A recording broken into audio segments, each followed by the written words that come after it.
Bonjour, je vous présente André qui vous présenter la collection Inbo. Comment est fabriquée une monture en bois? On fabrique une monture avec une petite feuille de bois comme ça qu'on appelle des plis. Et on va s'amuser à croiser les feuilles de bois. Le morceau de bois n'a pas du tout la même résistance dans toutes les directions. Dans ce sens-là, il est beaucoup plus résistant que dans ce sens-là. Et donc on va croiser les feuilles de bois, les encoller les unes sur les autres, croisant le fil du bois à chaque fois, pour avoir de la résistance dans toutes les directions de la monture.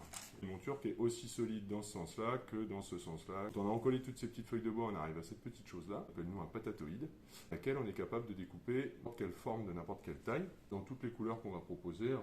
Deux exemples comme ça voilà, qui passent. 38 couleurs qui sont possibles. Et selon la commande, on va choisir la couleur qu'on veut, la forme qu'on veut, la taille qu'on veut, et personnaliser la monture à l'infini. Gros avantage du bois, c'est surtout que c'est un matériau qui permet de faire des montures qui sont hyper légères et confortables. Parce que le bois est un matériau érogène, il offre un contact sur la peau qui n'est pas du tout pareil que de l'acétate ou du métal. Et en général, quand on a goûté à du bois, on a du mal à repasser à un autre matériau, parce que quand on s'habitue à ça, c'est hyper agréable. Après, il y a plein de formes différentes, hommes, femmes, des petites, des grandes, à peu près toutes les couleurs, bois brut.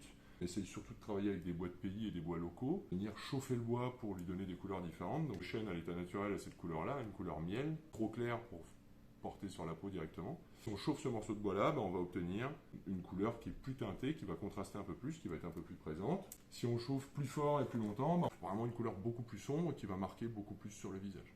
On va utiliser des mélaminés quand on veut avoir une finition plus moderne, plus jeune, avec des couleurs beaucoup plus franches. On va utiliser des coloris naturels quand on va avoir quelque chose de plus doux. On va faire de la marqueterie, donc varier les essences de bois et les couleurs de bois pour avoir des choses là, comme ça, bicolores. Toute une collection qui permet d'en avoir un petit peu pour tous les goûts.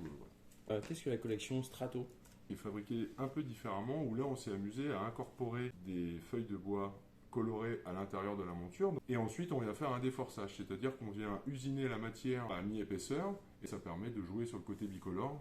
Et on fait la même chose sur la branche, ça permet d'avoir quelque chose de différent, qui va être plus présent. On parlera une prochaine fois de la collection Linotte, lunettes en un. Oui. Et le slogan, avoir une gueule de bois.